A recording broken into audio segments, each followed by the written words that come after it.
اعوذ باللہ من الشیطان الرجیم بسم اللہ الرحمن الرحیم۔ مہمان کا رزق۔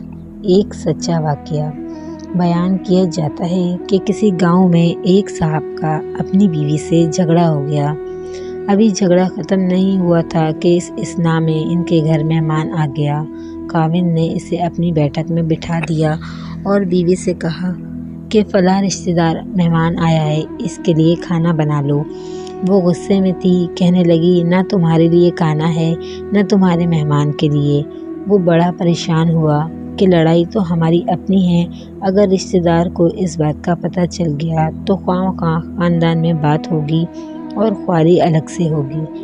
لہٰذا خاموشی سے آ کر مہمان کے پاس چپ چاپ بیٹھ گیا۔ اتنے میں اسے خیال آیا کہ چلو بیوی اگر روٹی نہیں پکاتی تو سامنے والے ہمارے ہمسائے بہت ہی اچھے لوگ ہیں، میں انہیں ایک مہمان کا کھانا پکانے کے لیے کہہ دیتا ہوں۔ چنانچہ وہ ان کے پاس گیا اور کہنے لگا کہ بیوی کی طبیعت آج کچھ خراب ہے، لہٰذا آپ ہمارے مہمان کے لیے کھانے کا انتظام کر دیں۔ انہوں نے کہا ٹھیک ہے۔ وہ مطمئن ہو کر مہمان کے پاس آ کر بیٹھ گیا کہ مہمان کو کم از کم کھانا تو مل جائے گا، جس سے میری بھی عزت بچ جائے گی۔ تھوڑی دیر بعد مہمان نے کہا کہ ذرا ٹھنڈا پانی تو لا دیجیے۔ وہ اٹھا کہ گھڑے کا ٹھنڈا پانی لے آتا ہوں۔ اندر گیا تو کیا دیکھتا ہے کہ بیوی زاروں قطار رو رہی تھی۔ وہ بڑا حیران ہوا اور کہنے لگا کیا بات ہے؟ اس سے پہلے بھی زیادہ اور رونا شروع کر دیا۔ کہنے لگی بس مجھے معاف کر دیں۔ اس کے خاوند نے کہا کہ بتاؤ تو صحیح، آخر تمہارے رونے کی وجہ کیا ہے؟ تم ایسے کیوں رو رہی ہو؟ بیوی نے کہا کہ پہلے مجھے معاف کر دیں، پھر میں آپ کو اپنی بات سناؤں گی۔ خیر، اس نے کہا کہ جو لڑائی جھگڑا ہوا میں نے وہ دل سے نکال دیا اور تمہیں معاف کر دیا۔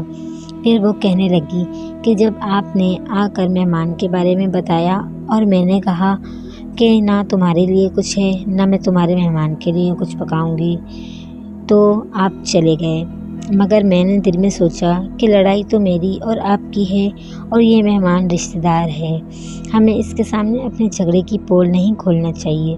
چنانچہ میں اٹھی کہ کھانا بناتی ہوں۔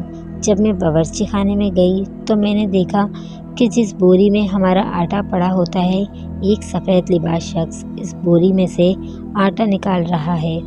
میں نے یہ منظر دیکھ کر سہم سی گئی۔ وہ مجھ سے کہنے لگے کہ اے خاتون، پریشان نہ ہو، یہ تمہارے مہمان کا حصہ تھا جو تمہارے آٹے میں شامل تھا۔ اب چنانچہ یہ ہمسائے کے گھر میں پکنا ہے، اس لیے وہی آٹا لینے کے لیے میں یہاں آیا ہوں۔ اس واقعے سے ثابت ہوتا ہے کہ مہمان بعد میں آتا ہے، جبکہ اللہ تعالیٰ اس کا رزق پہلے بھیج دیتا ہے۔ یہ واقعہ کتاب خطبات فقیر سے ماخوذ کیا گیا ہے۔